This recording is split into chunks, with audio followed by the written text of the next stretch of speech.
Hi అండి, చాలా రోజులు గ్యాప్ తర్వాత నాన్ వెజ్ అయితే తింటున్నాము. మా హస్బెండ్ అయితే బోటి మటన్ కర్రీ అయితే తెచ్చారు. ఈ బోటిలో దీన్ని ఏమంటారో కామెంట్ చేయండి. ఇప్పుడు ఈ బోటిని అయితే క్లీన్ చేయాలి.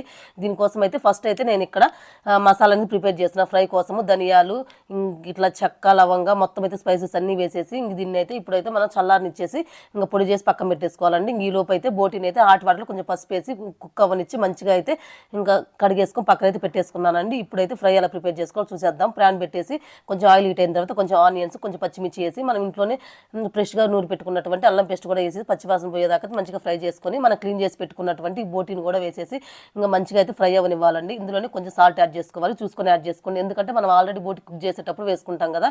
నెక్స్ట్ ఇందులోనే కొంచెం పసుపు, కొంచెం సాల్ట్, మనం ఆల్రెడీ ప్రిపేర్ చేసుకున్నటువంటి ఈ ధనియాల పొడి ఏదైతే ఉందో అదైతే వేసుకొని అంతా మిక్స్ అయ్యేటట్టు అయితే కలిపేసుకోవాలండి. ఫైనల్గా ఇందులోనే ఇంకా ఒక మీడియం ఫ్లేమ్లో మంచిగా ఫ్రై అవ్వనిచ్చి ఇందులోనే కరివేపాకు, కొత్తిమీర అయితే వేసేసుకోవాలి. ఫైనల్గా అయితే బోటి కర్రీ అయితే రెడీ అయిపోయిందండి. వీడియో నచ్చితే ప్లీజ్ ఒక లైక్ చేయండి.